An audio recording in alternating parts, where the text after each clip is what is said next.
We just got the latest report about affordable housing across the nation, and Texas has got some work to do.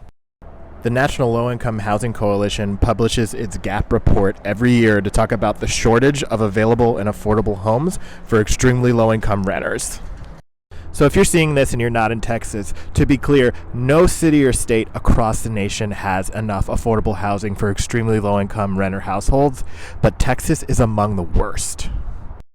So let's take a look at how severe this is across the country. So if you look at the column to the right, Texas has 3 major metropolitan areas in this bottom 10 of affordability. And what these numbers mean here is these are the available and affordable houses for every 100 renter households that are extremely low income.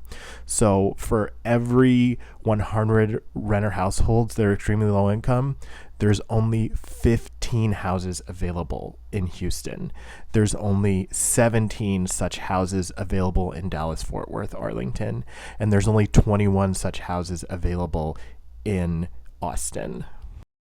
Well, what's the deal? I thought that Texas was affordable. That's why all these people are moving from out of state, right?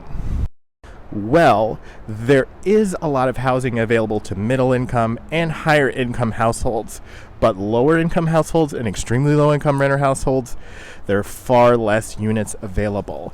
This causes these households to have to pay more than 30%, oftentimes more than 50% of their income to rent. This leaves very little for emergencies or unexpected costs, and can easily jeopardize their housing situation and even maybe lead them to eviction. So what do we do? How do we fix this? Well, there are a lot of things that we can do federally. We can expand housing choice vouchers. We can make sure that the Housing Trust Fund is expanded. We can make sure that we make rental assistance more permanent. Those are all great things. But what we need to do on a local and state level is build more housing. And we need to make sure that we're doing this with local and state funding. Extremely low income renters' rents aren't enough to renovate older housing or build new housing. This has to come through public subsidy.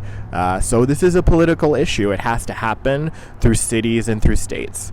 And if we want to make sure that those in our community who are extremely low income renters, this is going to include seniors, people with disabilities, lower wage workers, have a stable place to live, we have to acknowledge that this is a part of our political makeup and it's a piece of our political puzzle that you have to voice your concern about. So ultimately, that's what we need to do to make sure that everyone is housed safely and reliably.